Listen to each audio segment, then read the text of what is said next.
माँ बाप के इंतकाल के बाद सबसे पहले जो लवारिस होती हैं वो बहनें होती हैं। समझ रहे मेरी बात? सबसे पहले लावारिस बहनें होती हैं। बाप इंतकाल कर जाए तो बहनों को लावारिस नहीं करना।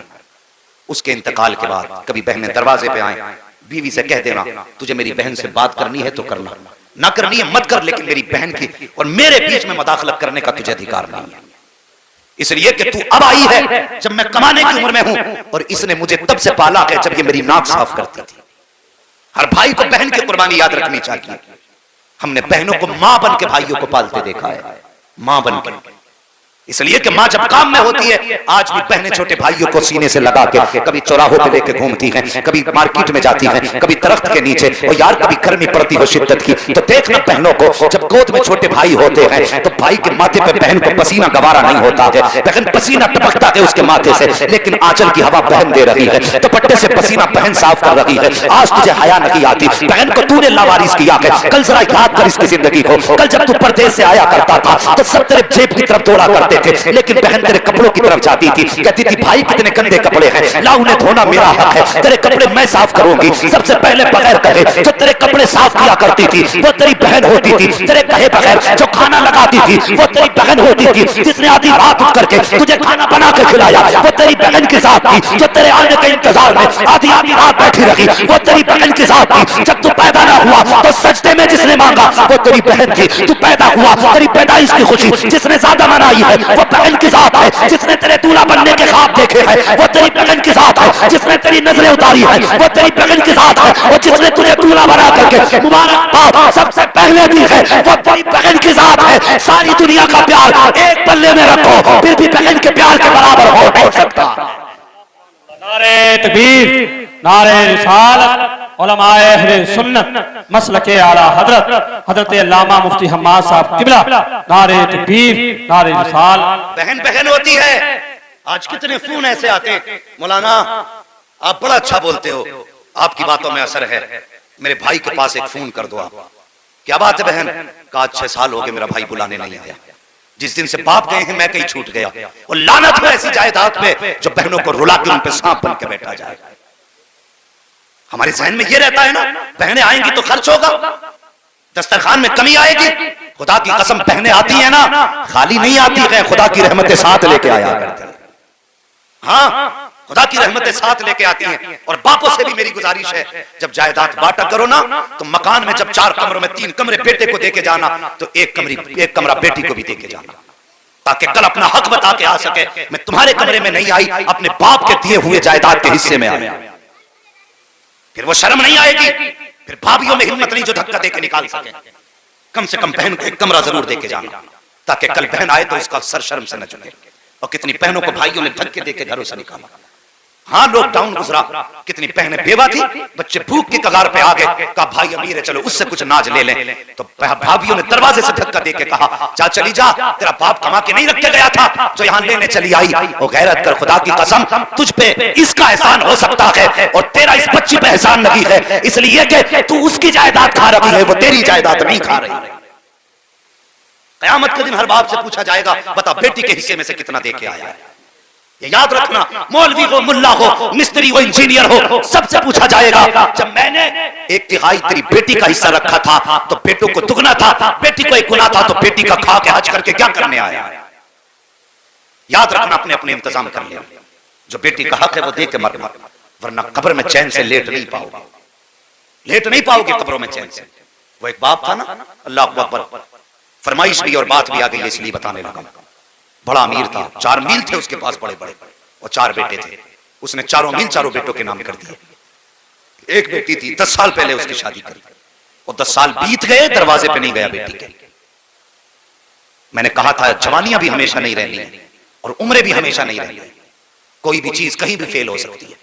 एक दिन अचानक दर्द उठा, बेटे बाप को हॉस्पिटल ले गए, क्योंकि करोड़ों का मालिक था बाप, और सारी जायदाद उसने बेटों के नाम कर दी। लेके गए हॉस्पिटल में, डॉक्टर ने चेकअप किया, कहने लगे इसके गुर्दे फेल हो चुके, अब ये बचने वाला नहीं है। डॉक्टर ने कहा कि फिर भाई अब गुर्दा की जरूरत है, गुर्दा किससे दिलवाएगा। बाप को बेटे पे बड़ा फख्र था, 4 बेटे थे, कहने लगा है ना 4 बेटे, कोई भी गुर्दा दे देगा। बड़े बेटे को बुला के कहने लगा मैंने तुझ पे लाखों रुपए लगाए, बेटे मैं कुछ जीना चाहता हूं, एक गुर्दा दे दे। जब इतनी बात बेटे से कही ना, बेटा कहने लगा तुम्हारी तो जिंदगी गुजर गई, हमारी बर्बाद करना चले, मैं गुर्दा नहीं दे सकता। उस दिन बाप को तकलीफ हुई, उसने सबसे बड़ी गलती कौन सी की? हाँ, चारों बेटों ने गुर्दा देने से इनकार कर दिया।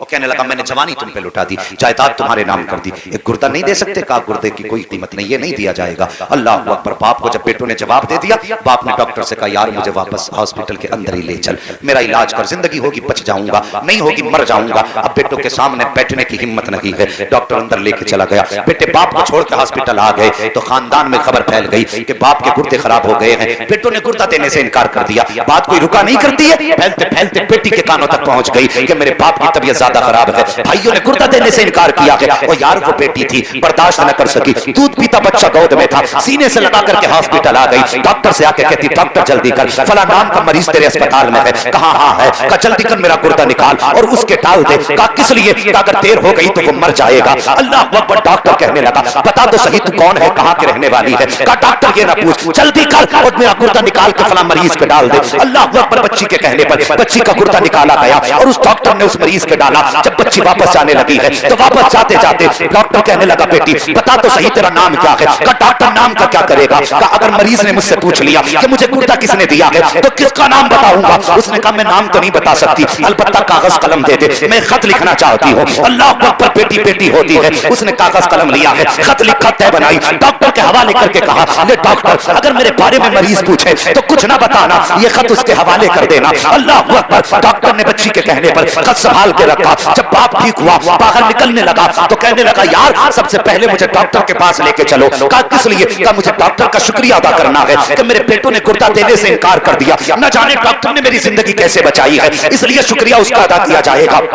जैसे कि यह सेठ निकला है हॉस्पिटल के दरवाजे पे, चार बेटे गाड़ियां लिए खड़े थे, अब्बा ठीक हो गए हैं, बाकी की जायदाद भी हमें मिल जाएगी। बाप ने कहा इनकी सूरतों को देखना नहीं चाहता हूं, दूर करो मेरी नजरों से, मैं डॉक्टर के पास जा रहा हूं। जैसे वो डॉक्टर के पास गया, कहने लगा यार तेरा शुक्रिया है। कहा किस बात का शुक्रिया? कहा तूने मेरी जिंदगी बचा ली है। डॉक्टर कहने लगा यार शुक्रिया मेरा अदा ना कर। कहा फिर किसका करूं? कहा शुक्रिया अदा करना है तो उस लड़की का अदा कर जो तुझे गुर्दा दे करके गई है। कहा कौन थी वो, किसने गुर्दा दिया है? जब इतनी बात उसने कही है तो वो कहता मुझे नाम तो नहीं बताया। कहा फिर पता बता। कहा पता भी नहीं बताया। कहा तलाश कैसे करूंगा? डॉक्टर कहता याद आया वो मुझे खत दे के गई थी। कहा जल्दी कर खत निकाल। डॉक्टर ने दराज खोली, खत निकाला, मरीज के हवाले कर दिया। जैसे उसने खत खोल के पढ़ा है वो यार खड़ा था जमीन पे बैठ जाता है, चीख मार के रोने लग जाता है। डॉक्टर कहता बता तो सही रोने की वजह क्या है? उसने कहा डॉक्टर तू नहीं जानता है, यह खत किसी और ने नहीं दिया है बल्कि मेरे जिगर के टुकड़े ने दिया है, मेरी बेटी का खत है। कहा इसमें लिखा क्या है? कहा सुन इसमें लिखा है एक मजबूर बेटी का सलाम, उसके बाप की बारगाह में कबूल हो। वो कहती है मेरे बाप जैसी मुझे पता चला तेरी तबीयत खराब है, डॉक्टर ने गुर्दा मांगा है, भाइयों ने गुर्दा देने से इनकार कर दिया, मेरे बाप ने बर्दाश्त न कर सकी। ए मेरे बाप तूने जायदाद का हिस्सा नहीं दिया तो कोई बात नहीं है, तूने मुझे दौलत का हिस्सा ना दिया कोई बात नहीं है, लेकिन मेरे बाप का साल हो गए हैं, जिस दिन से रुखसत होकर के आई हूं आज तक तू मेरे दरवाजे पे नहीं आया है। ए मेरे बाप मुझे पता तो नहीं है मुझसे कौन सी गलती हुई है जिसकी वजह से तू नाराज हो गया है, कौन सी खता मुझसे हुई है जिसकी वजह से तू रूठा है। ए मेरे बाप सुन ले, दुनिया चांद देखने के लिए छत पे चढ़ा करती है, तेरी बेटी छत पे नहीं जाती है, तेरी बेटी अपना चांद देखने के लिए अपने दरवाजे पे जाके खड़ी हो जाती है। ए मेरे बाप आज तक जिंदगी में 10 साल में 20 ईद आके चली गई है, लेकिन तेरी बेटी ने आज तक ईद नहीं मनाई है, हर शाम यही सोच के सोती रही शायद इस ईद को मेरा बाप आता होगा, इस ईद को मेरा बाप आता होगा, लेकिन 10 साल बीत गए। ए मेरे बाप मुझे पता नहीं है कि तू मेरे दरवाजे पे किस लिए आया है, किस लिए नहीं आया, लेकिन मेरे बाप मेरी बेटी सिर्फ इतना कहना चाहती है। ए मेरे बाप जब मुझे पता चला तेरी तबीयत खराब है, भाइयों ने गुर्दा देने से इनकार किया, ए मेरे बाप मैं तुझे गुर्दा दे करके जा रही हूँ, मैंने कुछ एहसान नहीं किया है, तूने 18 साल सीने से लगा के पाल लिया था, मेरे बाप का एहसान वही काफी है, अगर तूने जायदाद न दी तो कोई बात नहीं, मील का हिस्सा न दिया कोई बात नहीं, 18 साल तूने लुक़मे खिला के पाला था, ए मेरे बाप वही एहसान काफी है, अंधेरे उजाले कमा के खिलाया था वही एहसान काफी है, ये तो गुर्दे की बात है। ए बाप अगर जान भी मांगेगा तेरी बेटी हंसते हंसते दे देगी, वो कहती मेरे बाप मैं तुझे गुर्दा तो दे के जा रही हूँ लेकिन कोई एहसान नहीं किया है, इसके बदले में तुझसे कुछ और नहीं चाहती हूँ, खुदा जाने तू क्यों नाराज है, लेकिन इतना चाहती हूँ ए मेरे बाप अगर मेरा इंतकाल हो जाए तो मेरे जनाजे को आके कांधा लगा देना, सिर्फ मेरे जनाजे को कांधा लगा देना, ताकि अगर मेरा जनाजा तेरे बगैर उठा तो दुनिया कहेगी कि बदनसीब का जनाजा जा रहा है, अगर मेरे जनाजे को तेरा कांधा लग गया तो कोई बदनसीब नहीं कहेगा बल्कि दुनिया कहेगी खुशनसीब बेटी का जनाजा जा रहा है। नारे तकबीर, नारे रिसालत, उलमाए अहले सुन्नत मसलके आला हजरत हजरत अल्लामा मुफ्ती हम्माद साहब किबला नारे तकबीर नारे रिसालत। ओ यार बेटी बेटी होती है, जब दुनिया साथ छोड़ देगी ना, तेरे बेटे तुझे टुकड़े नहीं देंगे, तब तेरी बेटी तेरे गले में हाथ डाल के कहेगी अब्बा दिल छोटा ना कर, बेटों ने छोड़ दिया है अभी बेटियों ने नहीं छोड़ा है। ये याद रखना मेरी बात। मैं कोई लक्ष्य दिखाने नहीं आता तकरीर के, मैं सही बातें बताने के लिए आता। एक एक बात मेरी जिंदगी में याद रखने वाली बात है। बेटे मांगते हो सजदे में गिर के मांगो, तुम्हारी मर्जी है, नेमत है अल्लाह की बेटे, लेकिन कब जब बेटे फर्माबरदार हों, वरना नाफरमान बेटे जिन पे बाप ने जिंदगी लुटा दी, जिसके एक इलाज के लिए 36 अस्पतालों के 40 मजारों के 35 मस्जिदों के दरवाजों के चक्कर लगाए, कल जब यही बेटा बाप को ताने देता है ना, तो बाप कहता है इससे तो बेहतर था मेरा कोई बेटा ही नहीं होता। कभी जिंदगी में बाप की जिंदगी में वो दिन न लाना जब आपको ये कहना पड़े इससे तो बेऔलाद होना बेहतर था। अगर बाप ने इतना कह दिया तो समझ लेना ना यहां खैरियत है ना वहां खैरियत है। अगर दुनिया और आखिरत बेहतर करना चाहते हो, निकाह करो, शादियां करो, लेकिन गुजारिश है बारसा और नेक लड़कियों से शादियां करो, ताकि तुम्हारे घर में आए तो तुम्हारी जिंदगी में भी बहारें आए, तुम्हारे बाप की जिंदगी में भी बहारें आए। तुम्हारा घर जहन्नम का टुकड़ा नहीं, जन्नत का हिस्सा नजर आना चाहिए। हाँ, हजरत अली फरमाते हैं रब्बना आतिना फिद दुनिया हसना से मुराद नेक सालिहा बीवी होती है। 5 वक्त नमाज में मांगते हो अल्लाह मुझे दुनिया की भलाई अता फरमा, हजरत अली फरमाते हैं इस दुनिया की भलाई से मुराद नेक बीवी होती है। जब नेक बीवी 5 वक्त मांगते रहे तो निकाह के वक्त जहेज को न देखना, उसकी बिल्डिंग को न देखना, उसके बाप के नाम को न देखना, बस माँ से कहना माँ जा देखने जा रही है। जब उसके बदन को देखे तो नजर डाल के उसके माथे को भी देखना, जहां उसने दुपट्टा रख रखा है उस माथे पे सजदों के निशान है कहने। और जब वो बात करे तो सिर्फ फोटो की शगुफ्तगी नहीं, बल्कि उसका लहजा देखना, उसके मुंह से कुरान की तिलावत की खुशबू आती है कहने। कुरान वाली बीवी लेके आ, खुदा की कसम तावीज़ की जरूरत नहीं पड़ेगी, दम की जरूरत नहीं पड़ेगी। तेरे घर में जैसी बेटी कदम रखेगी, कदम इसका होगा बरकतें अर्श से उतार दी जाएगी। औरत कितनी अजीम शय है बीवी। बहू फरमाया गया जैसी बहू पहला कदम रखे घर में, का उसके पैर धुलो पानी में और उस पानी को घर के 4 कोनों में छिड़क दो। फरमाया गया जिस घर में ऐसा किया जाता है अल्लाह उस घर में बरकतें अता फरमा दिया करता। मगर ये कब होगा? जब औरत को हम बेटी समझेंगे, यानी बहू को जब हम अपनी बेटी समझेंगे, सास ससुर, तब ये बरकतें आएंगी। और गुजारिश है, अगर तुम्हारे घर में सास ससुर से गुजारिश करूंगा, नई लड़की आने वाली है, ये कोशिश मत करना पहले ही दिन से बेटी वाला किरदार दिखाई दे। नहीं है ना, समझने में वक्त लगेगा, तुम्हें पहचानने में वक्त लगेगा। अगर देर कर दे तो फैसले जल्दी मत करना, बल्कि जब वो तुम्हारे घर में आए तो फिर लहजे तुम्हारे हों और उसे अदाएं अपने बाप की नजर आ जानी चाहिए। सास से गुजारिश करूंगा, अहमद रजा की मां से मेरी गुजारिश है, बहू को हमेशा बेटी की नजर से देखना। फिर देख, अगर तुम बेटी का प्यार दोगी वो तुम्हें मां वाली इज्जत अता करेगी। ये ख्याल रखना। हम गलत यही करते कि हम आने वाली लड़की को बहू के नजरिए से देखते तो वो सास की नजर से देखती है। तुम बेटी की नजर से देखो, वो माँ की नजर से देखेगी। और जब जिस दिन ये रिश्ते शुरू हो जाते तो फिर झगड़े नहीं होते। खुदा की कसम फिर तो ऐसे ऐसे नक्शे होते कि बहुएं सासों के पैर दबाया करती हैं। और हुजूर की जिंदगी हमारे लिए बेहतरीन नमूना। लक़द कान लकुम फ़ी रसूलिल्लाहि उस्वतुन हसना, मेरे महबूब की जिंदगी तुम्हारे लिए बेहतरीन नमूना है। अहमद रज़ा साहब जिंदगी गुजारने के लिए ना हुजूर की जिंदगी को देखना। हाँ, वरना अक्सर दुनिया में होता यह है कि बेटा बहू बीवी और माँ के बीच पिसता है। माँ कहती है ये कर, बीवी कहती है ये कर, तो कभी माँ और बीवी के बीच की दीवार मत बनना, बल्कि इन दोनों के बीच का पुल बनना जो दोनों किनारों को एक कर दिया करता। हमें माँ को भी नहीं रूठने देना है, और वो जो सब कुछ छोड़ के आई है उसे भी तकलीफ नहीं देनी है। सब कुछ तुम्हारे लिए छोड़ के आएगी, उसे अजनबी होने का एहसास ना होने देना।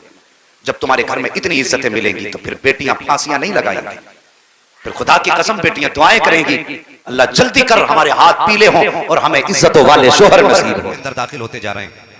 कुछ लोगों ने अहले बैत की आड़ लेकर के हुजूर के सहाबा के खिलाफ बकवास शुरू कर दी है, और कुछ लोगों ने सहाबा की आड़ लेकर के अहले बैत के खिलाफ बकवास शुरू कर दी है। हम वो लोग हैं जो न सहाबा के खिलाफ किसी का एक हर्फ बर्दाश्त करेंगे और न अहले बैत के खिलाफ हम किसी का एक हर्फ बर्दाश्त करेंगे। इसलिए कि हम सहाबा को अगर मानते हैं तो मुस्तफ़ा की निस्बत की बुनियाद पर मानते हैं कि वो हुजूर के सहाबा हैं, और अहले बैत को भी अगर मानते हैं तो इसलिए मानते हैं कि वो नबी के घर वाले हैं। दोनों को हम हुजूर की निस्बत से मानते हैं। जब हम दोनों को हुजूर की निस्बत से मानते हैं तो फिर झगड़ा किस चीज का है? झगड़ा किस चीज का है? फिर आती है निकल के ये बात कि जी हक अली का था, छीना गया है, मारा गया है। चैलेंज के साथ कहता हूं, जैसा अली को हम मानते हैं वैसा तुम नहीं मानते हो। इसलिए कि जो अली को मानता है वो ये कह ही नहीं सकता कि अली से कोई एक दिन का भी छीन ले। इसलिए कि हमारा अली इतना ताकतवर है कि एक हाथ से खैबर की चौखट उखाड़ के फेंक देता है। क्या बात है।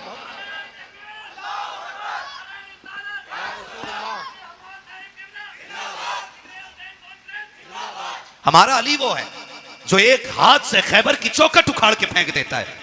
आप कैसे कह सकते हो कि अली से कोई कुर्सी छीन सकता है, अली से कोई हक छीन सकता है? मुझे जरा दिल पे हाथ रख के बता, अगर ये मान लिया जाए कि अली से हक छीन लिया गया, अली से उनका हक मार लिया गया, तो क्या अली की कमजोरी साबित नहीं होती है? और फिर वो अली जो नबी की बारगाह में रह के पले हो, जिसने नबी की उंगली पकड़ के चलना सीखा हो, जिसने नबी को आंख खोल के पहली मर्तबा देखा हो, वो अली जो नबी का भाई बन के रहा हो, वो अली जिसको मुस्तफा ने खैबर का झंडा दे करके ये कहा था, जाओ अली, खुदा ने फतह तुम्हारे हाथ पे लिख दी है। मुझे बता तो सकी कोई उसकी मौजूदगी में हुजूर की कुर्सी पे नाजायज हक कैसे जमा सकता था? अरे अली तो वो है जिसकी तलवार चलती थी तो आवाज आती थी, शागे मर्दा शेर यस्ता कुव्वत परवरदिगार ला फता इल्ला अली ला सैफा इल्ला जुल्फिकार। नारे तकबीर, नारे रिसालत, उलमाए अहले सुन्नत, जिक्र हुसैन कॉन्फ्रेंस, हजरत अल्लामा मुफ्ती हम्माद रजा साहब किबला, सुभान अल्लाह। मैं चैलेंज के साथ कहता हूं, जो ये कहते इनमें दुश्मनी थी, दिखाओ खोल के किताब इन हराम के जनों को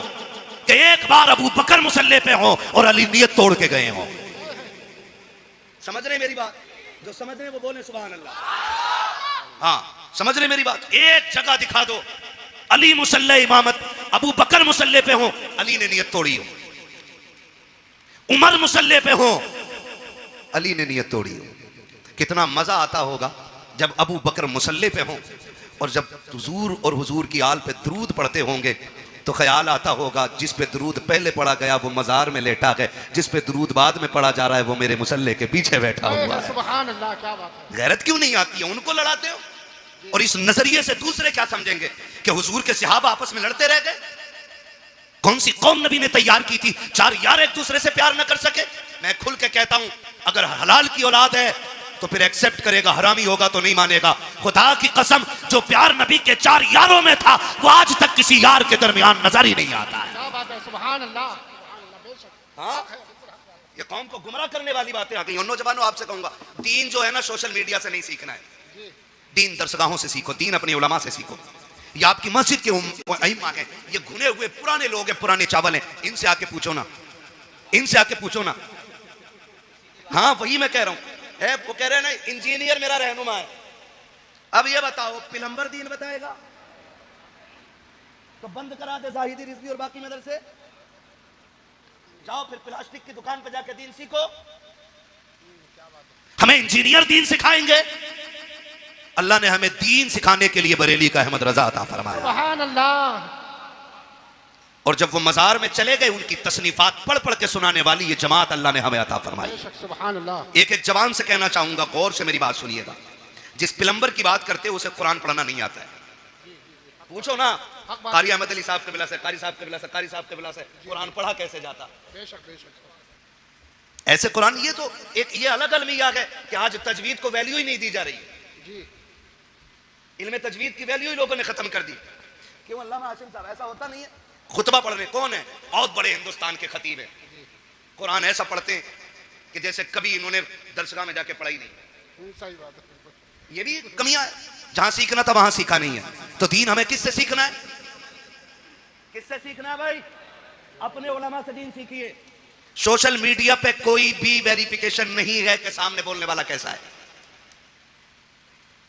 सही बात है, बिल्कुल। कोई भी आपके पास क्लियरिटी नहीं है कि ये जो दीन बयान कर रहा है ये कौन है।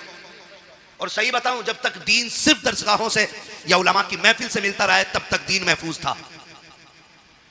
जब से नेट पे सुना जाने लगा ना, नई नई तहकीकें आ रही हैं। मैं किसी तहकीक पे बात नहीं करना जानता, मैं एक बात जानता हूं, हमने अगर करबला के वाकयात की बात करें तो हमने करबला जलसों में बाद में सुनी है, चूल्हे पे बैठ के अपनी माँ से पहले सुन ली है। क्या बात है। यह है कि नहीं? हकीकत बताओ। हमने करबला माँ बाप से पहले ही सीख ली है, हम मिंबर पे बाद में सीखे हैं। हमारी माँ ने चूल्हे पे बैठा के हमें हुसैन का जिक्र पहले सुना दिया है। सुन लीजिएगा एक बात कान खोल करके, और सरकारी आला हज़रत को पढ़िए। मैं नहीं जाना चाहता किसी में कि फला किताब अलविदाया वन निहाया, फला किताब फला में लिखा पानी था। मैंने कहा तुम सारी किताबें उठा के लेके आओ, मैं बरेली का अहमद रजा उठा के लेके आता हूँ। वाह वाह वाह वाह वाह। तुम 4 किताबों के हवाले देते हो। अहमद रजा वो है कि जितना इल्म उसके सीने में था, आज सारी यूनिवर्सिटीज के अंदर उतना इल्म नहीं है। बेशक हक बात है। और उसने लिखा, उस शख्सियत ने लिखा कि 3 दिन के भूखे प्यासे करबला में शहीद किए गए। जब उन्होंने लिख दिया तो अब तुम्हारी तहकीक तुम्हारे लिए और बरेली के अहमद रजा की तहकीक हमारे लिए। बेशक बेशक बेशक। मानते हैं इस बात को? जी बिल्कुल। चलूं आगे, मैं अगली बात करूं। हुजूर के सहाबा में कोई दुश्मनी नहीं, बोलो, नहीं, कोई दुश्मनी नहीं, खास करके 4 यारों में कोई दुश्मनी, नहीं, कोई दुश्मनी है। वो कह रहा अली का पहला नंबर, इस नंबर पे वो बात करे जो इससे बड़ा नंबर रखता हो। जी, हाँ भाई, इस नंबर पे वो बात करे भाई इनमें ये वाले कारी साहब बढ़े, ये वाले बढ़े या वो वाले बढ़े, ये फैसला वो करेगा जो इन तीनों से बड़ा होगा। जी हक बात है। बोलो, जी जी जी। क्यों नहीं बोल रहे यार? डर लग रहा है? नहीं डर रहे तो फिर बोलो यार, वो बता दो पीपल्स आने वालों, आज तक जोर से सुभान अल्लाह कहने की वजह से कोई जलसे में मरा नहीं है। सही बात है। इंशाअल्लाह जोर से सुभान अल्लाह बोलोगे तो मरेंगे नहीं, इंशाअल्लाह। और जोर से सुभान अल्लाह बोलोगे तो बिजली का बिल भी ज्यादा नहीं आएगा। वाह वाह वाह वाह। ये नहीं कि तुम्हारे बोलने का बिल उधर ऐड हो जाएगा। जी ठीक है ना जी, वो तो जितना आना है बेईमानी के साथ उतना आ रहा है। ये मेरी लाइन नहीं है, मैं इस टॉपिक पे बात नहीं करूंगा, बस मैं बता रहा हूं। बोलो जरा सुभान अल्लाह। सुभान अल्लाह। सुभान अल्लाह नहीं बोलोगे तकरीर भूल जाऊंगा मैं। सुभान क्या कह अल्लाह। रहा था मैं अभी? सुभान अल्लाह। बड़ा कौन है इसका फैसला है। माशाल्लाह। ये अलग बात है, खामोश खड़े रहते हैं, फिर भी जो लोग बड़े हैं वो बड़े रहते हैं। ठीक है ना जी? तो ये फैसला वो करे जो इन तीनों में बड़ा हो। अभी एक बात बताओ, दमादम मस्त कलंदर अली का पहला नंबर। अच्छा इधर आ निकल के, इन कव्वालों ने भी बेड़ा गर्क किया। कव्वाल ने पहला कलमा याद नहीं, कह रहा अली का पहला नंबर। आ तुझे बताऊं, एक शख्स आया मेरे नबी की बारगाह में, सरकार का जी या रसूल अल्लाह, जो मेरे आका से कहते हैं या रसूल अल्लाह। मेरे आका ने फरमाया जी फरमाइए। उसने कहा हुजूर एक अर्ज करना था। कहा क्या? कि मसला पूछने के लिए आया हूं। आका करीम ने फरमाया पूछो क्या पूछना है। उसने अपना सवाल किया और जवाब मिल गया। वो कहता है सरकार अगर कल मुझे आना पड़ा, आप ना मिले, तो फिर किससे अपना सवाल हल करूंगा? मेरे नबी ने फरमाया अगर मैं ना आ सकूं तो मेरे अबू बकर से अपनी जरूरत पूरी कर लेना, अपने मेरे अबू बकर से जरूरत पूरी कर लेना। वो ये सुन के बाहर निकला गए। बाहर हजरत अली खड़े थे। पहले भी हजरत अली ने भेजा गए, फिर हजरत अली कहते हैं बताओ आका ने क्या कहा है? जब तुमने ये कहा आप ना मिले तो फिर किसकी चौखट पे जाएं? कहा अबू बकर का नाम लिया। कहा अगर अबू बकर को ना पाए तो फिर किसके दरवाजे पे जाएं? जाओ ये पूछ करके आओ। देहाती फिर आए हुजूर की बारगाह में। आका अगर अबू बकर न मिले तो फिर किसके दरवाजे पे जाएं? मेरे नबी ने फरमाया अगर अबू बकर न मिले तो फिर मेरे उमर की चौखट पे आ जाना। फिर पलट के आए। कहा आप किसका नाम लिया? कहा उमर का नाम लिया। कहते फिर जाके पूछो कि अगर उमर ना मिले तो फिर किसके दरवाजे पे जाएं? आका कहते जाओ अगर उमर ना मिल सके तो मेरे उस्मान के दरवाजे पे आ जाना। जब पीछे वापस पलट के आया, उसने पूछा कि बताइए तो सही अब किसका नाम आया? कहा कि अब उस्मान का नाम आया। कहा जाओ फिर पूछो अगर उस्मान ना मिले फिर किसके दरवाजे पे जाएं? जब जाके साहिल ने कहा था आका अब आपके दरवाजे पे आया हूं, आप ना मिले तो अबू बकर के पास जाऊंगा, अबू बकर ना मिले तो उमर के पास जाऊंगा, उमर ना मिले तो उस्मान के पास जाऊंगा, अगर ये ना मिले तो किसके पास जाऊं? मेरे नबी ने मुस्कुरा के कहा अगर ये तीनों ना मिल सके तो फिर उसके दरवाजे जाना जो तुम्हें बार बार भेज रहा है। सुभान अल्लाह। नारे तकबीर, नारे रिसालत। हजरत अल्लामा मुफ्ती हम्माद रज़ा साहब किबला, जिक्र हुसैन कॉन्फ्रेंस, मसलके आला हजरत, इश्क मोहब्बत।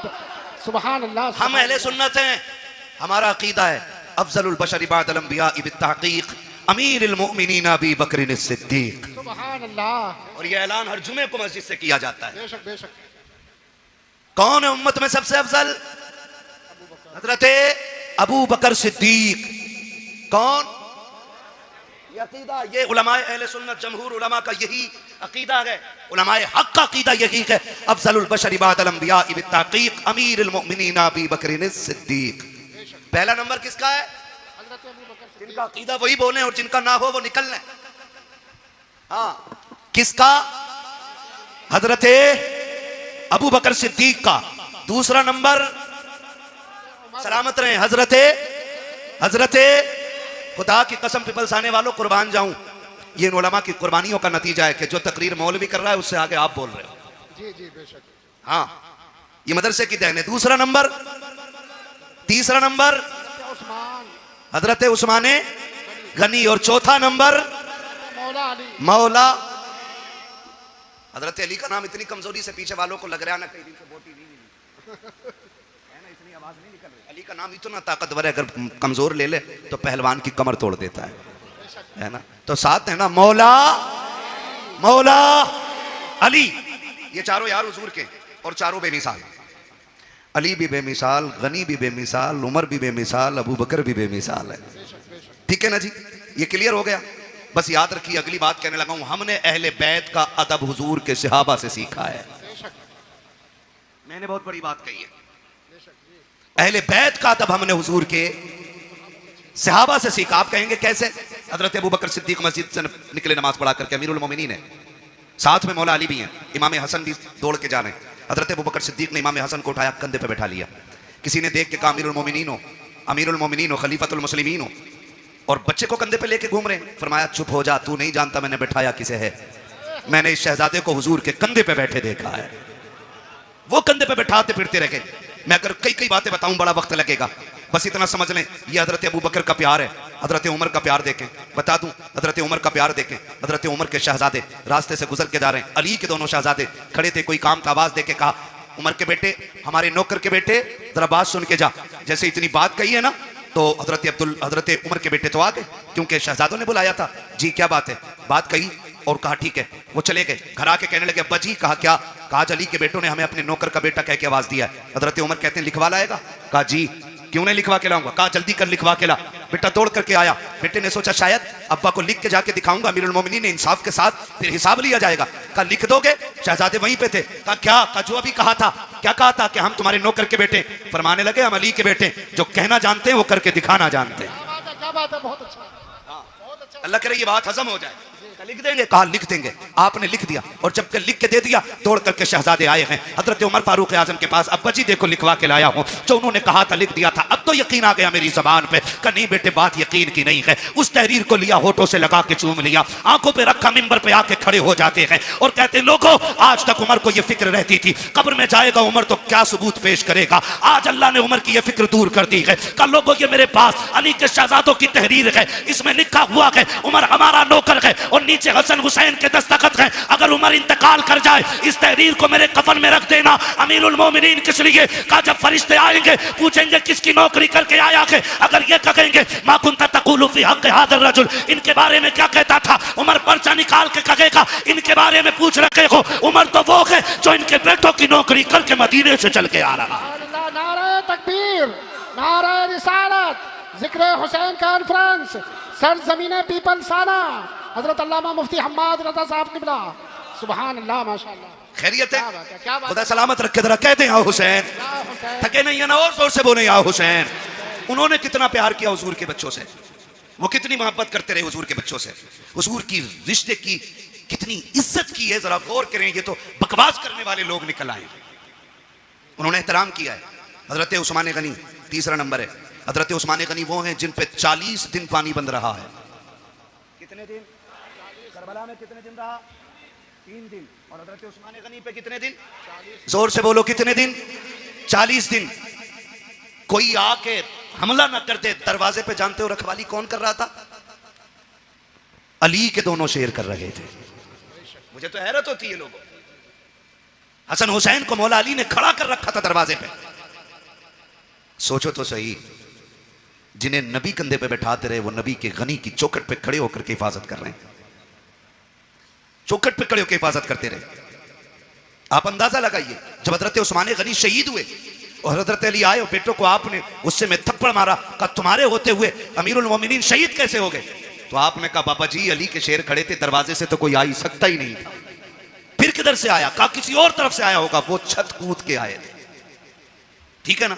और उस्मान गनी वो हैं जिन्होंने 40वें दिन जब पानी भेजा गया, हजरत अली से पानी मांगा था, हजरत अली ने पानी भेजा, तो बलवाइयों ने ना वो जिस बर्तन में पानी जा रहा था वो बर्तन भी तोड़ दिया, पानी का पानी नहीं जाने दिया। हजरत उस्मान गनी ने फिर खिड़की पर खड़े होकर कहा था अली अब कोई फिक्र न करे, अब मुझे पानी की ज़रूरत नहीं है, मेरे हिस्से का पानी जन्नत में तैयार है। कहा आप ऐसे क्यों कह रहे हैं? तो हजरत उस्मान गनी ने कहा मेरी आंख लगी, हुजूर तशरीफ लाए थे और कहा था मेरे यार उस्मान, मेरे जुन्नुरैन, मेरे दोस्त, फिक्र न कर, आज सहरी मदीने में कर इफ्तार जन्नत में होनी है। सुभान अल्लाह। अल्लाहू अकबर। वो दसों जिनको जन्नत का मुज्दा मिला। भाई उस्मान गनी वो हैं जिनको हुजूर ने 3 मरतबा जन्नत की बशारत अता फरमाई है। सुभान अल्लाह। 3 मरतबा जन्नत की बशारत अता फरमाई। इनके दरवाजे पे अली के बेटे पहरे देते रह गए। मुझे तो हैरत होती है, लोग बात करते और एक बात और कह दूं ज़िमनन, ये कह देना चाहता हूं, खुदारा हुजूर के किसी सहाबी के खिलाफ तुम्हें बोलने का कोई हक नहीं है, किसी सहाबी के खिलाफ। ये जो लोग बकवास करते हैं अमीर माविया को क्या मानते हो, हक पे है कि नहीं है? सुन भाई, हक और शर का फैसला तो ये खुदा करेगा। हमारा अकीदा यह है कि खुदा के फजल से हुजूर का हर सहाबी जन्नती है। बेशक। सुभान अल्लाह। बोलो हर सहाबी नबी जन्नती जन्नती। ये नारा लगना चाहिए, हर सहाबी नबी जन्नती जन्नती। हर सहाबी नबी जन्नती जन्नती जन्नती। और एक सीधी सी बात है, हजरत अली ने हजरत अमीर माविया से क्या किया? समझौता। इसलिए हमारा भी बोलो बोलो हमारा भी समझौता। हुसैन ने यजीद से क्या की? बोलो भाई, बोलो जोर से। इसलिए यजीदियों से हमारी भी जंग है, ठीक है ना? अब वो कितना प्यार करते हैं। हजरत उमर वो गए जिनकी वजह से दीन 22 लाख मुरब्बा मील तक फैला था। तवज्जो है ना? हजरत उमर कौन है? जिनके जरिए इस्लाम 22 लाख मुरब्बा मील पर फैला। और हजरत अमीर माविया वो गए जिनके जरिए इस्लाम 64 लाख मुरब्बा मील पर फैला है। इनकी कुर्बानियों को भी नजरअंदाज नहीं किया जा सकता। अमीर माविया वो गए जिनके लिए हुजूर झोली फैला के दुआएं करते रह गए। हुजूर ने जिनके लिए झोली फैला के दुआएं की है। और तुम जानते हो ऐसा नहीं है अमीर माविया को नबी के घराने से प्यार नहीं था या एहतराम नहीं था। आओ तुम्हें बताऊं, मुल्क शाम में हजरत अमीर माविया अपने तख्त पे बैठे गए। आके एक शख्स ने कहा, अमीर माविया मैं हज करने के लिए मक्का जा रहा हूं। आपने कहा था अच्छा फिर तो वहां से मदीने भी जाओगे? कहा जी। कहा हुजूर के रोजे पे भी जाओगे? कहा जी जाऊंगा। कहा थोड़ा सा काम मेरा भी कर देना। कहा हुजूर आपका कौन सा काम है? कि जब हुजूर के रोजे पे हाजिरी हो पहला सलाम मेरा हुजूर के रोजे पे जाके कहना। उसके बाद जब थोड़ा सा पीछे हटोगे वहीं पे एक मकाम है जिसे रियाजुल जन्ना कहा जाता है। कहा जी है वो मकाम। कहा जब उस मकाम पे पहुंचोगे वहां एक नौजवान बैठा होगा, उसके सामने पहले दो जानू बैठना, फिर जाके सलाम कहना, फिर उससे अर्ज करना कि मेरे लिए दुआए मगफिरत करें और उससे कह देना कि वो ये दुआ करे अल्लाह मेरा खात्मा ईमान पे फरमाए। उस शख्स ने कहा था बताइए अमीर माविया वो कौन खुशनसीब नौजवान है जिससे आप दुआ की दरखास्त कर रहे हैं? तब हजरत अमीर माविया की आंख में आंसू आए थे और कहा था खबरदार उस नौजवान के बारे में पूछना चाहता है,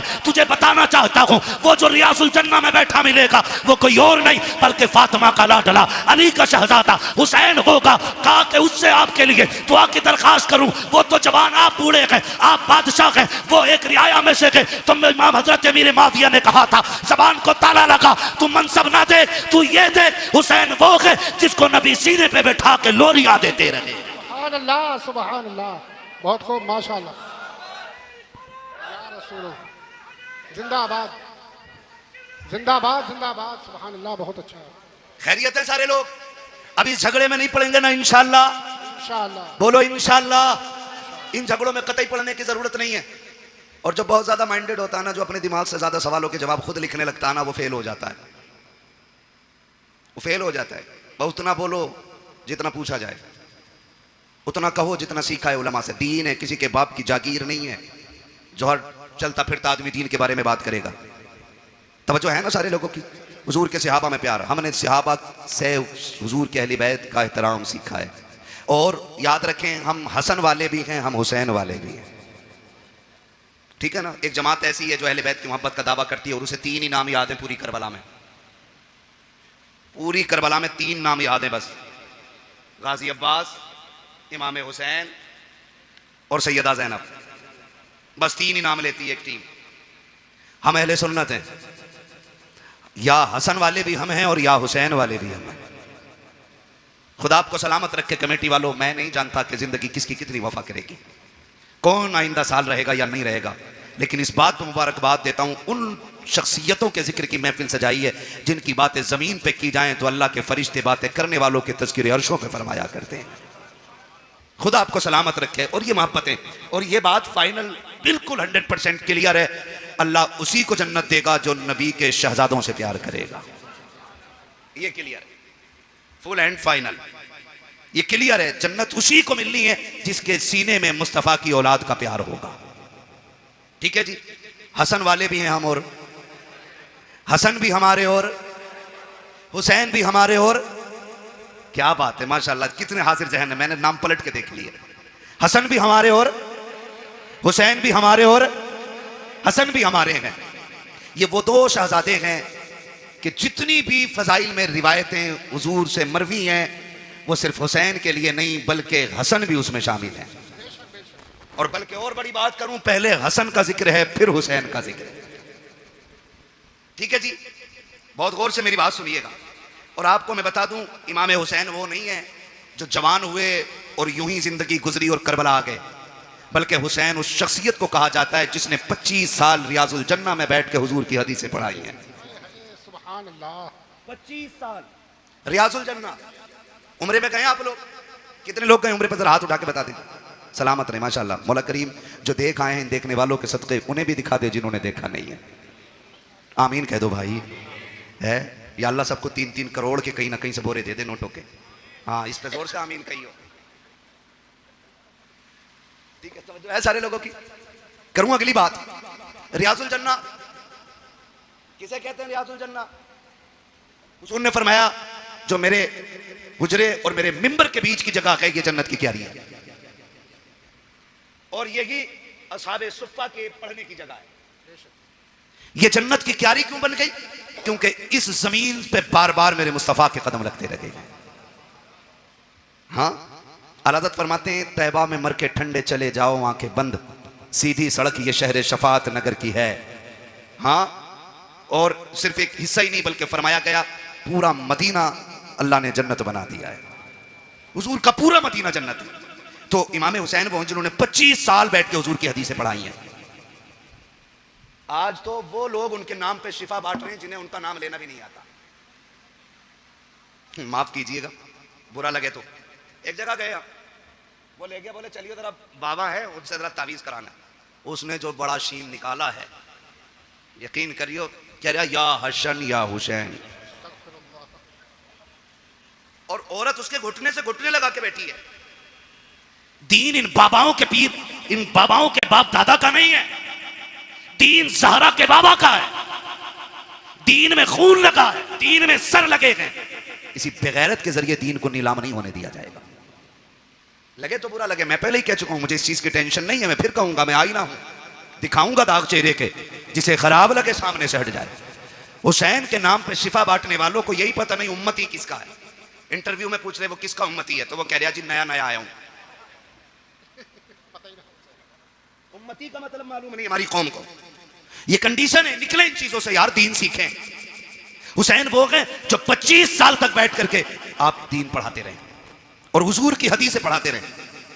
जहां पे 2 रकात पढ़ने के लिए ना आज ऑनलाइन बुकिंग करनी पड़ती है, 15 मिनट मिल जाए बड़ी बात है उसमें, और 15 मिनट बैठने के बाद बंदा हिसाब लगाता, शुक्र है जी आज जन्नती हो गए। हुसैन तेरी अजमतों को सलाम, तू तो वो है जो 25 साल बैठ करके उस जमीन पे हुजूर की हदीसें पढ़ाता रहा है। तो हसन भी बेमिसाल है और हुसैन भी बेमिसाल है। हसन भी नबी का प्यारा और हुसैन भी। करबला में सिर्फ हुसैन की कमाई नहीं लगी है, करबला में हसन की कमाई भी लगी है। कासिम किसके बेटे हैं? किसके बेटे हैं हजरत कासिम? इमामे हसन के। अगर मैं इन दोनों शहजादों की बात करूं ना, तो खुदा की कसम ना अकबर की मिसाल है ना कासिम की मिसाल है। वक्त मुकम्मल होने लगा, बस बताने लगा, अल्लाह आपको सलामत रखे। अकबर और कासिम, अकबर वो हैं जिनकी शक्ल मदीने वाले पैगंबर से मिलती थी। कासिम वो हैं जिनकी सूरत मौलाए कायनात के शहजादे इमाम हसन से मिलती थी। याद रखिए, इमाम हसन से भी मिलती थी और मौला अली से भी मिलती थी।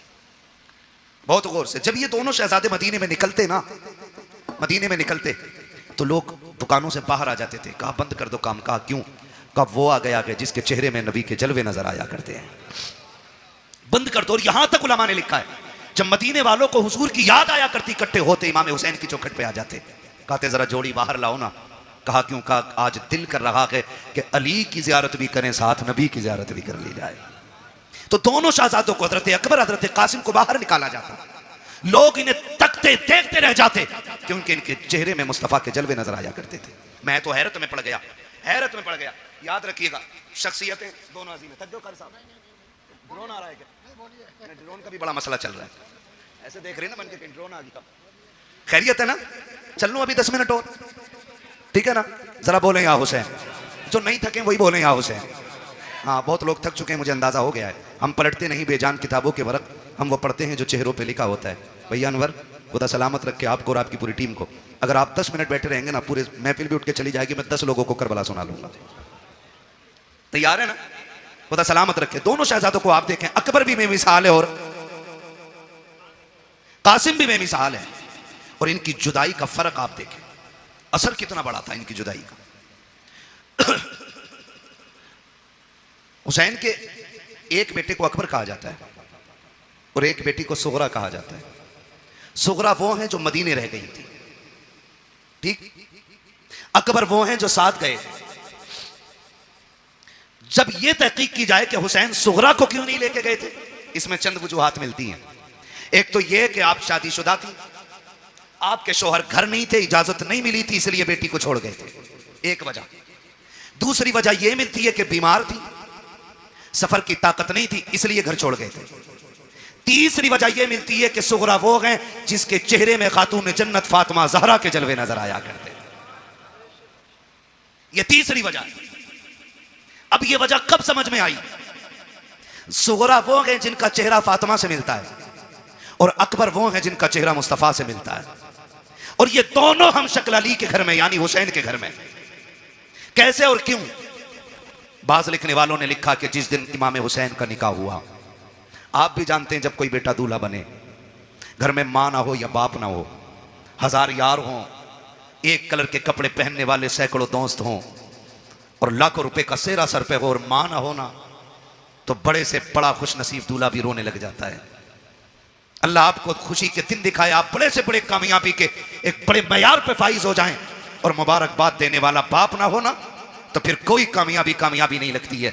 मैंने तो साहिब यहां तक देखा है, ईद के दिन आप भी गौर करना, जब नए कपड़े पहन के 2 रकात पढ़ने के लिए लोग मस्जिद में जाया करते हैं, तो जिनके माँ बाप होते हैं वो 2 रकात पढ़ के घर लौट जाते हैं, और जिनके माँ या बाप नहीं होते वो घर नहीं आया करते, बल्कि 2 रकात पढ़ने के बाद सीधे कब्रिस्तान जाया करते हैं। कभी उनके दर्द का एहसास करके देखो प्यारे, जब 2 रकात पढ़ने के बाद लोग कब्रिस्तान की तरफ जाकर के माँ की कब्र पे सलाम करते हैं, कोई जाके उनसे पूछे माँ बाप क्या हुआ करते हैं। अगर ईद के दिन भी माँ बाप की कमी महसूस होती है, तो दूल्हा बनने के वक्त किसकी कमी महसूस नहीं होती होगी? आप जाकर के देखो, लोग कहते हैं बड़ा हसीन लग रहा है, किसी की नजर न लग जाए। आज कितने नसीबों वाला है, कारी अहमद अली भी तेरे निकाह में है, फला कारी साहब भी है, फला कारी साहब भी है, लेकिन नजरें ढूंढा करती हैं, सब हैं लेकिन बाप का चेहरा नजर नहीं आ रहा है, सब हैं लेकिन दुआएं देने वाली मां नजर नहीं आ रही है, सारे लोग तो हैं लेकिन सर पे हाथ रख करके नजर उतारने वाली बहन नजर नहीं आ रही है। जब ये ख्यालात आया करते हैं तो बड़े से बड़े खुश नसीब रोया करते हैं, मेरा हुसैन दूल्हा बना है, नजरें उठी हैं ऊपर को, सामने मां नजर नहीं आई। हुसैन की बेइख्तियार चीखें निकल जाती हैं, काश मां फातिमा होती, बेटे को दुआएं देती, जब बेकरारी रखी शाम तक रोते रखे, सोचा बाहर निकल जाए ताकि तसल्ली मिल जाए। जब बाहर निकले हैं नाना मुस्तफा की याद सताने लग जाती है, फिर रोने लग जाते हैं, फिर घर आते हैं, आकर के बिस्तर पे लेट गए, रोते रोते आंख लगी, ख्वाब में मेरे आका तशरीफ लाते हैं, फरमाते शहजादे क्या तुम्हें पता नहीं है जब तुम रोया करते हो तो मेरे जिगर पे कितनी तकलीफ होती है? जी नाना मालूम है। का फिर रो क्यों रखे हो? का नाना रोऊं क्यों ना, अगर घर में रहता हूं तो माँ की याद सताती है, बाहर जाता हूं तो आपकी याद सताती है। का फिर वो रास्ता बता दे, वो कौन सा तरीका है जिससे तेरा दुख कम हो जाए? तब मेरे इमाम ने कहा था नाना दुआ कर दे, अगर अल्लाह बेटा दे तो ऐसा दे जिसकी शक्ल आपके चेहरे से मिलती हो, और बेटी दे तो ऐसी हो जिसका चेहरा माँ फातिमा से मिलता हो। नबी ने दुआ दी, खुदा ने करम किया, अकबर ऐसा आया जिसे देखो तो मुस्तफा याद आए, और सुगरा वो है जिसे देखो तो सैयदा फातिमा ज़हरा याद आया। नारे तकबीर, नारे रिसालत, उलमाए अहले सुन्नत, जिक्र हुसैन कॉन्फ्रेंस, मसलके आला हजरत हजरत अल्लामा मुफ्ती हम्माद साहब किबला। सुभान अल्लाह। मैं नहीं जानता मैं इसका अहल भी हूं कि नहीं, लेकिन इतना जरूर कहूंगा घर की बात घर वाले ज्यादा बेहतर कर सकते हैं। घर की बात घर वाले ज्यादा बेहतर कर सकते हैं। अल्लाह की इज्जत की कसम खा के कहता हूं, जो लोग जिक्र हुसैन पे निकलने वाले आंसुओं पे फतवे लगाते हैं ना, अगर हलाल की औलाद है ना, आके बताए, अगर आंखें उनके जिक्र में भीग जाए, इसे राफजियत कहते हैं, तो कौन सा फतवा मेरे नबी पे लगाओगे जो विलादत के दिन भी जिक्र शहादत सुन के रो दिया था। हम सीना पीटने वाले लोग नहीं, हम कपड़े फाड़ने वाले लोग नहीं। जिक्र हुसैन में आंसू निकल आए, इस पे कौन फतवा लगाएगा? कसम खा के कहते नहीं, मैं माफ कीजिएगा, मैंने अपनी जमात के खतीब को ना, मेरी तकरीर के बाद बंदा बैठा ना, उन्होंने देखा लोगों की आंख में आंसू, बैठती कह रहा कि नहीं नहीं नहीं, ये तो राफजियों का तरीका, हम तो जश्न हुसैन, जश्न शहादत हुसैन मनाते। मैंने कहा इस लफ्ज का जरा मफहूम समझता है, इसका मतलब समझता है मौलवी? हम जश्न इसलिए मनाते हैं कि हमारा हुसैन जिंदा। मैंने कहा क्या हुजूर नहीं जानते थे कि शहादत के बाद भी मेरा हुसैन जिंदा है? बेशक बेशक। ये बैठे जिम्मेदार लोग बैठे, और मेरा इलाका कभी भी आके मेरे गिरबान पकड़ सकते हो, मैं कोई भागने वाला नहीं। खुल के कह रहा हूं, खुल के, करबला के बाद इमाम ज़ैनुल आबिदीन 35 साल जिंदा रहे। कितने साल? 35 साल। जोर से बोलो, याद रहनी चाहिए कि बंदे को मेरी बात। कितने साल जिंदा रहे? 35 साल, लेकिन कभी मुस्कुराए नहीं। आपके बेटे ने कहा था, इमाम बाकर रहमतुल्लाह तआला अलैहि ने, बाबा आपको कभी मुस्कुराते नहीं देखा।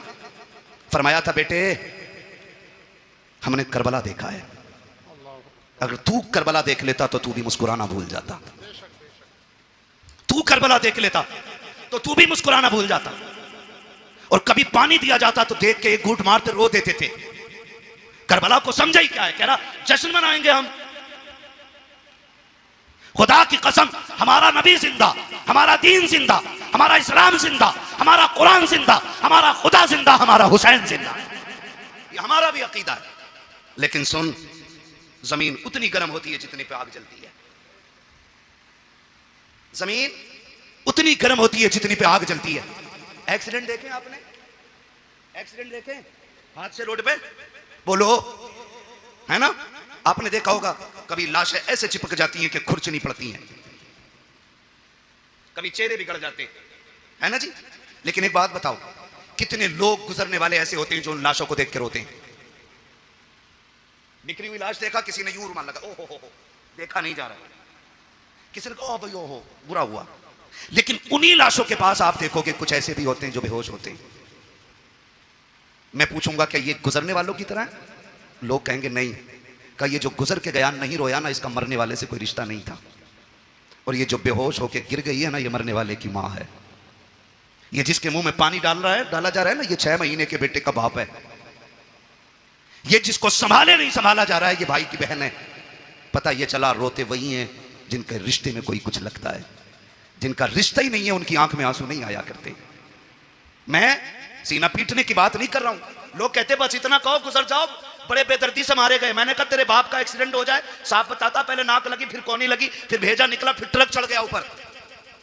और अली के बेटों की शहादत का तज़किरा करें तो तुझे राफजियत नजर आया करती है। खुदा की कसम जानते हो, आ तुझे बताऊं, जब कभी इमाम ज़ैनुल आबिदीन को करबला की याद आती थी, आप छत पे चढ़ जाते थे, रुख करते थे करबला की तरफ, और इतना रोते थे कि जिस छत के बनाने से बारिश का पानी गिरना था, उससे आंसू गिरा करते थे। एक दिन आप छत पे बैठ के रो रखे हैं, लोग नमाज पढ़ के मस्जिद से निकले, पानी टपकने लगा, किसी ने आवाज दे के कहा अली के घर वालों कम से कम इतना तो ख्याल करो, लोग गुजर के जाते हैं, पानी न गिराया करो छत पे। इमाम बाकिर की चीख निकल गई, कहा खबरदार ये ताना ना दे, हमने पानी नहीं डाला है। कहा फिर ये टपक क्या रखा है? कहा ये मेरे बाप के वो आंसू है जो आज करबला की याद में छत पे बह गए।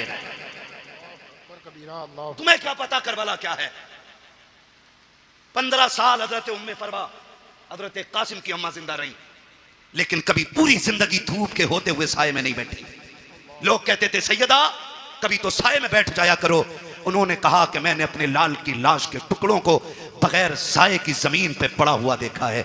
अब हमें साये से नफरत हो गई है। किस दर्द की बात करते हो? खुदा की कसम, आज तक वो कलम नहीं बना जो तारीख करबला लिख पाता, आज तक वो औराक नहीं बने जो दर्द करबला को सवाले थे, आज तक वो मुअर्रिख न बना कि जो दर्द करबला को अपनी ज़बान दे करके औराक के सीनों में उतार पाता। बस इतना समझ लो कि ज़बान से हो बयान इज़्ज़ो शान अहले बैत, मदहकाने मुस्तफ़ा के मदहकाने अहले बैत अपना सौदा बेच कर बाजार सोना कर गए। कौन सी बस्ती बसाई, ताजिराने अहले बैत बे इजाजत जिनके घर जिब्रील भी आते नहीं, कद्र वाले जानते हैं कद्र शाने अहले बैत बे अदब गुस्ताख नजदी को सुना दे ऐ हसन, यूं कहा करते हैं सुन्नी दास्ताने अहले बैत। भाई करबला करबला है। आखिरी बात बयान करने लगा हूं, खुदा आपको सलामत रखे। 2 बज गए हैं, जीते रहें सलामत रहें। और जिन्होंने ज़हरा के लालों की महफिल सजाई, अल्लाह उनके लालों की उम्र में बरकत अता फरमा दे। खुदा आपको सलामत रखे। बस एक बात कहने लगा हूं, करबला आपने सुना होगा, मैं कम इल्म बंदा, जितना मेरी समझ में आया मैं उतना बयान कर रहा हूं। मुझसे बड़े बड़े लोग बैठे हुए मिंबर शरीफ में। करबला इमाम अली मकाम शहीद हुए कौन सी तारीख में? कौन सी तारीख में बेटे? कितनी तारीख में? 10 मुहर्रम में। मैं खड़ा हो बेटा, खड़ा बच्चा, इधर को मुंह कर। कैमरे वालों इस बच्चे का मुंह देखो। हमने पहले ही कहा था कि हमने मदरसों में करबला बाद में सीखी है, चूल्हे पे बैठ के मां से पहले सीख ली है। और मैं हजरत खुल के कहता हूं, ये जो सारी बातें हुई है ना अभी, मैं किसी पे तनकीद नहीं कर रहा हूं, मुझे मतलब भी नहीं है, मुझे अपना दीन बयान करना है। जो बहक जाए अल्लाह उसे हिदायत दे दे, और जिसे रब हिदायत दे उसे कौन भटकाने वाला है? ठीक है ना? मैं एक बात बयान करने लगा हूं, अगर सारी किताबें तारीख की उठा के दरिया में डाल दो, सारे मुअर्रिखीन उलमा के मुंह पे ताले लगा दो, और 100 साल तक ये शर्त लगा दो कि कोई भी करबला बयान नहीं करेगा आलिम, और किसी किताब में लिखी नहीं जाएगी, कसम खा के कहता हूं 100 साल के बाद भी करबला ऐसे ही याद रहेगी जैसे आज याद है। सही बता रहा हूं, इसलिए कि कुछ ऐसे दर्द होते हैं जिनके लिए 3 दिन रोया जाता है, कुछ ऐसे गम होते हैं जो 10 दिन रो लो तो गम कम हो जाते हैं, कुछ गम ऐसे होते हैं जिनके लिए 1 साल रो लो कम हो जाता है, लेकिन कुछ गम ऐसे होते हैं जिनके लिए सदियां कम पड़ जाती हैं, गम कम नहीं होता है। और उन्हीं गमों में से एक गम हुसैन है, जिससे रोते रोते सदियां कम पड़ गई लेकिन गम कम नहीं होता है। आज भी जब असगर की प्यास का जिक्र होता है दीवाने रो देते हैं, आज भी जब सकीना के सब्र की बात आती है ना, आज भी लोग रोते हैं। और जो यजीद के भैये भतीजे भांजे और नाती पोते हैं ना, वो कहते हैं जी इख्तिदार की लड़ाई थी, 2 शहजादों का आपस का झगड़ा था, वो जालिमों आपस के झगड़ों में, इख्तिदार के झगड़ों में 6 माह के असगर के तीर नहीं मारा जाता, बीमारों को जंजीर नहीं पहनाई जाती, बेटियों के हाथों में रस्सियां नहीं डाली जाती, सरों को नेजों पे नहीं उठाया जाता। मैं कहता हूं कोई जिगर लाओ ऐसा जो बर्दाश्त कर सके। मुझे एक बात याद आ रही, मेरा इमाम जब खेमे से जाने लगा ना, सैयदा ज़ैनब आ गई, भैया जा रहे हैं जी, आंखों में आंसू क्यों? अब देखो सब्र भी कोई चीज़ है, सब्र भी कोई चीज़ है। फरमाने लगे बहन अकबर गए, मैंने सवार किया था घोड़े पे, कासिम को मैंने बिठाया था, अब्बास को मैंने दुआएं देके भेजा था, ओनो मोहम्मद मैंने रुखसत किए थे, हुसैन जा रहा कि आज सवार कराने वाला कोई नहीं है। का इस ख्याल ने रुलाया। सैयदा ज़ैनब आगे बढ़ के कहती दिल थोड़ा न कर, अगर तू अली का बेटा है तो मैं अली की बेटी हूं, सवार हो मैं तुझे बैठाऊंगी। जब मेरा इमाम बैठने लगा ना, बहुत गौर से एक एक बात सुनना भी फलसाने के नौजवानों, अतराफ और जवानीब से आने वालों बहुत गौर से मेरी बात सुनिएगा। मेरे इमाम ने बैठने से पहले कहा था ज़ैनब करबला जा रहा हूं, लेकिन ख्याल रहे मेरी शहादत के बाद बगैर दुपट्टे के मेरी लाश पे मत आना। ये किसने कहा? मेरे इमाम ने कहा। ये कोई मैं लफ्ज़ी नहीं कर रहा हूं, मैं तकरीर का वजन नहीं बढ़ा रहा हूं। आपने फरमाया था ज़ैनब मैं भाई हूं तेरा, मैं मालूम है तू मुझसे कितना प्यार करती है, लेकिन ख्याल रखना मेरी शहादत के बाद बाल ना नोचना, गिरबान चाक ना करना, मेरी लाश पे बगैर दुपट्टे के ना आना। मैं एक एक ढोला बजा करके, ढोलक बजा के ताजिए के आगे नाचने वाले से पूछना चाहता हूं, बता हुसैन अफजल है कि ताजिया अफजल है? बोलो सारे बोलो। बात दुनिया के कोने कोने तक जानी चाहिए। एक तरफ ताजिया हो, एक तरफ हुसैन हो, तो बड़ा कौन है? बड़ा कौन है? जोर से बोलो, बड़ा कौन है? हुसैन बड़ा है। पर बता तेरी बेटी बड़ी है या अली की ज़ैनब बड़ी है? तेरा रिश्ता ताजिए से ज्यादा है या ज़ैनब का रिश्ता हुसैन से ज्यादा था? बोलो। ज़ैनब का रिश्ता हुसैन से ज्यादा था ना? थक गए आप लोग? तो मैं खत्म कर लूं बिस्मिल्लाह नहीं ना, तो फिर बोलने जरा या हुसैन रिश्ता किसका ज्यादा? ज़ैनब का हुसैन से ज्यादा रिश्ता है, लेकिन तारीख का बाप एक एक लाइन गवाह है। खुदा की कसम, मेरे इमाम ने कहा था ज़ैनब मेरी शहादत के बाद बाल ना खोलना, गिरेबान ना नोचना। मेरी ज़ैनब सुन बात, मेरी शहादत पे बगैर दुपट्टे के ना आना। अब हाथ जोड़ के गुजारिश करना चाहता हूँ, 10 मुहर्रम को मेरा इमाम शहीद हुआ है, कोई माई का लाल साबित नहीं कर सकता। ज़ैनब बगैर दुपट्टे के सगे भाई की लाश पे आ गई हो, खुदा की कसम घोड़े तोड़ते रह गए हैं। ज़ैनब ने पर्दा नहीं छोड़ा है, भाइयों के सर काटे गए हैं, ज़ैनब ने पर्दा नहीं छोड़ा है। लेकिन आज मेरी कौम ने इसी 10 मुहर्रम को मेला लगा करके, फैशन बना करके कौम की आबरू का सौदा कर दिया है। पीपल्स आने वालों, मैं तुमसे पूछना चाहता हूँ, नुमाइश के नाम पर तुम्हारी बेटियां बेपर्दा क्यों हो रही हैं? क्या जायदाद में तुम हमसे ज्यादा हो? क्या दौलत तुम्हारे पास हमसे ज्यादा है? ये नुमाइश के मेले तुम्हारी जमीनों पे क्यों लगते हैं? तुम नहीं जानते हो पीपल्स आना वो जमीन है जो मुसलमानों की जमीन कही जाती है, भोजपुर वो जमीन है जो हमारा इलाका कहा जाता है। इन जमीनों को बर्बाद करने की नापाक साजिशें हैं। पहले मेलों के नाम पे बेटियां निकाली जाएंगी, फिर आज कल की तरह अभी चंद दिन की बात है, भोजपुर की एक लड़की ने जाकर के, नाम कितना अजीब है, नाम फातिमा के, नाम बदल करके एक गैर मुस्लिम के बिस्तर को जाकर के गरम किया है। मैं पूछना चाहता हूँ, कौन सा जवाब देगो जाकर के सैयदा कायनात की बेटी को? अगर वो पूछेगी हम तो सगे भाई की लाश पर भी नंगे सर नहीं आ सके, तुम मेलों के बहाने निकल गई बगैर दुपट्टों के, तुम ताजियों के बहाने निकल गई, तुम बाजारों के बहाने निकल गई। तुम्हें खुदा का वास्ता है, बेटियों के पर्दों को लाजिम कर दो, शरीयत की हुदूद को लागू कर दो। अगर ये नहीं किया, एक दिन वो आएगा, बेटियां तुम्हें जहर दे करके जाएंगी और कोई बचाने वाला नहीं होगा। और रह गई अकलमंदी की बात, रह गई दानाई की बात, तो याद रखना कायनात में कोई भी मेरे नबी से बड़ा दाना नहीं है, मेरे नबी से ज्यादा होशियार नहीं है। अगर आका ने कह दिया पर्दा फर्ज है, तो फिर है, जो नहीं करेगा वो इज्जतदार नहीं बल्कि दुनिया से जलील होके मरेगा। बहुत अच्छा, बहुत खूब माशाअल्लाह। या रसूल अल्लाह, जिक्र हुसैन कॉन्फ्रेंस सरजमीन पीपलसाना, हजरत अल्लामा मुफ्ती हम्माद रज़ा साहब क़िबला, नाराए तकबीर, नाराए रिसालत। बुरा तो नहीं लगा ना? मैं कोई नेता मंत्री भी नहीं हूं और मैं नेता मंत्री को कुछ समझता भी नहीं हूं, क्योंकि उन्हें वो जानते हैं जो उन्हें वोट देते हैं, मुझे वो जानते हैं जो नबी की बातें सुनते हैं। बेशक बेशक। मैं आपसे सिर्फ एक बात कहना चाहता हूं, ये नुमाइश बंद करो। आप नहीं लगनी चाहिए आपके पीपलसाने में, और तकलीफें बर्दाश्त करोगे तो सुनो, जब से तुम्हारा पीर का बाजार लगना शुरू हुआ है, इस इलाके में अय्याशी आम हो गई है। बंद करो ये तमाशे। हाँ, आपसे कहना चाहता हूं, खुदा के वास्ते दुख भी होता है, अपनों के बीच बैठ के ये रोना रोना पड़ रहा है मुझे। तमाशे बंद कर दो ये सारे, और बेटियों से बता दो जिंदगी बहुत ज्यादा नहीं है, 60 65 70 80 90 100 200 बस। अगर 1000 बरस की उम्र भी हो जाए फिर भी मौत आनी है। याद रखना, तारीख गैरत वाली माओं को याद रखती है, बेगैरत माओं को कभी याद नहीं रखती है। आज की न्यूज है, आज की 8 महीने के अंदर एक गैर मुस्लिम ने एक मुस्लिम बच्ची से शादी करके उसे मार डाला है। 8 महीने नहीं रखा साथ में। बताइए, अल्लाह, यही डॉक्टर इकबाल का वो शेर न समझोगे तो मिट जाओगे हिंदी मुसलमानों, तुम्हारी दास्तान तक भी ना होगी दास्तानों में। किसी मंत्री किसी नेता के सिग्नेचर की जरूरत नहीं, अगर निजाम बदलना है तो नौजवानों को बदलना पड़ेगा। खुदा की कसम, ये मत सोचना ये निजाम पहले बरेली बदले तब हम बदलेंगे, नहीं, तुम खुद को बदलो, तुम्हें देख के जमाना खुद बदलना शुरू हो जाए। क्या बात है, बहुत अच्छा। वरना 2 रोजा कॉन्फ्रेंस नहीं, 10 रोजा भी कर लो, कोई इज्जत बचाने वाला नहीं आएगा। मैं आपके इलाके का हूं, आपको जानता हूं, आप मुझे जानते हो, इसलिए ये दुख कह के जा रहा हूं।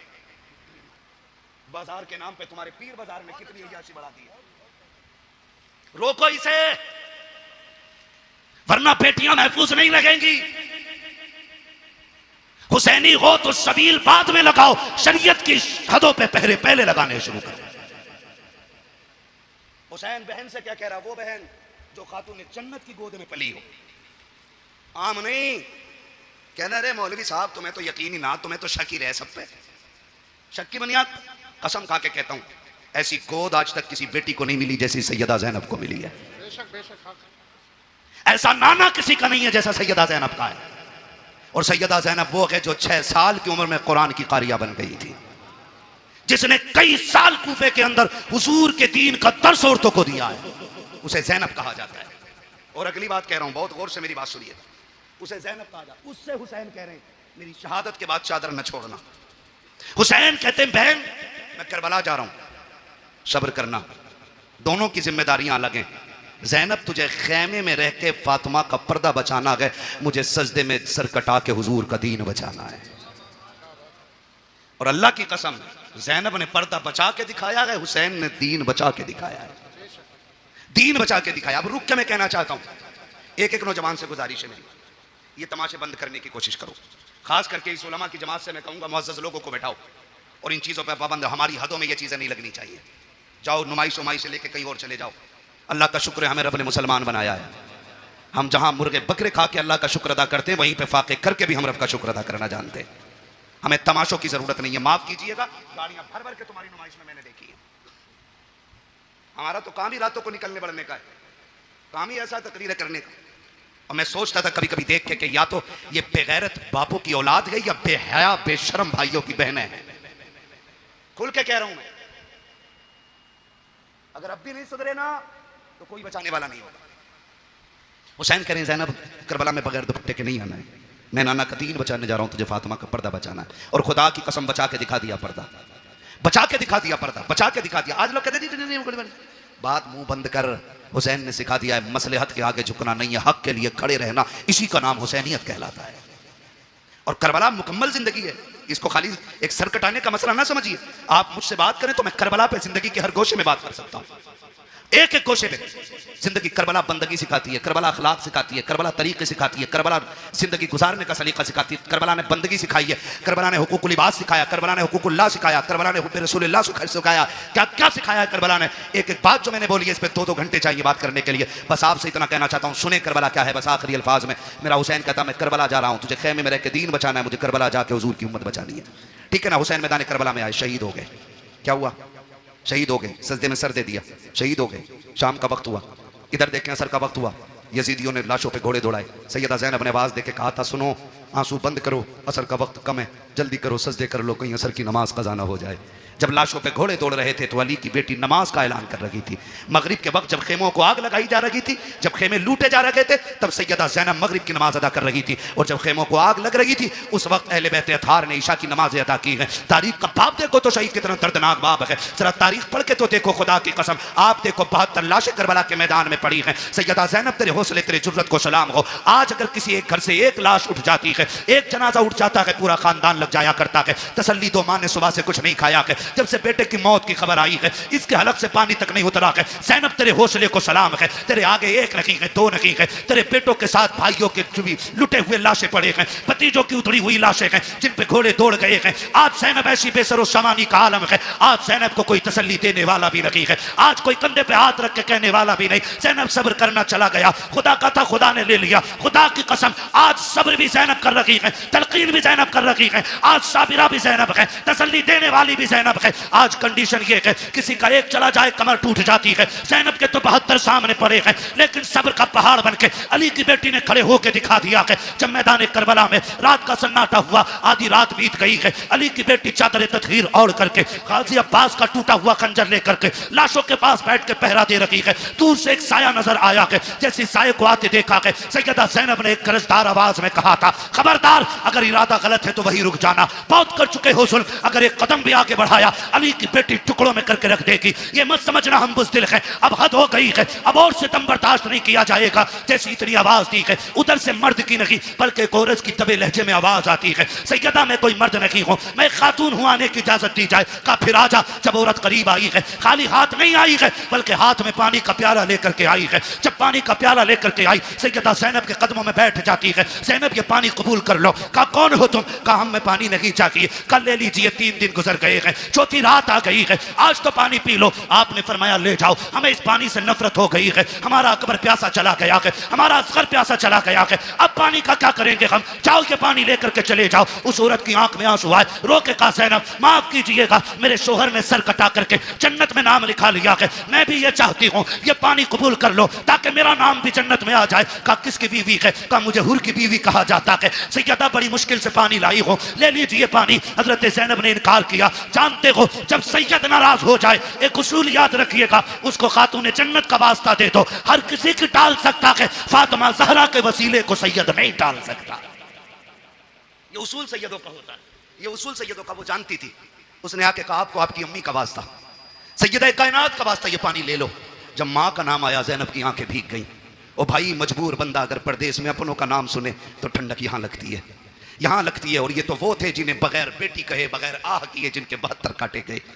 और पहली बार कोई कह रहा आपको आपकी अम्मी का वास्ता है, सैयद कायनात का वास्ता, पानी ले लो। आंखों में आंसू आ गए, पानी का प्याला लिया और पानी का प्याला लेकर के आप खेमे की तरफ बढ़ी जहाँ इमाम ज़ैनुल आबिदीन लेटे हुए हैं। गशी पे गशी आ रही है, तबीयत भी ख़राब है, बीमार हैं और बाप की शहादत का गम, अकबर की शहादत का गम, खानदान के लुटने का गम है। जाके चंद छींटे पानी पे मुंह पे मारे। उठे इमाम सज्जाद का बेटा का, जी फूफी का पानी पी लीजिए। का फूफी आपने पिया कि नहीं पिया? कहती नहीं बेटे पहले आप पियो। का नहीं आप पीजिए। का नहीं तुम नहीं जानते हो बेटे, उसूल ये है जिस घर में छोटे प्यासे होते हैं उस घर के बड़े पानी नहीं पीते, पहले छोटों को पिलाया जाता है। इमाम सज्जाद, इमाम ज़ैनुल आबिदीन ने इतना सुना, कहा अच्छा फूफी तो लाइए। पानी का प्याला लिया। आप उठे हैं, पैर इस तरह से उठा रखे थे कि जमीन पे लकीरें बनती जा रही हैं। कहा बेटे किधर जा रखे हो? कहा फूफी आपने उसूल बता दिया है जिस घर में छोटे प्यासे होते हैं उस घर के बड़े पानी नहीं पीते। कहा फिर किधर जा रखे हो? कहा मुझसे छोटी तो मेरी सकीना प्यासी है, इस पानी पे हक पहले सकीना का है। आप गए हैं, जाकर के हजरत सकीना को आवाज दी, सैयदा ज़ैनब लेकर के आई। कहा बेटी पानी पी लो। हजरत सकीना, अली के घर का दर्द देखिए तो सही। हजरत सकीना कहती फूफी क्या? कहा बेटी पानी ले लो। कहा फूफी आपने पिया? कहा नहीं। कहा भाई आपने पिया? कहा नहीं। कहा फिर मुझे क्यों दिया जा रहा है? कहा अभी करबला में हमारी फूफी ने उसूल बना दिया है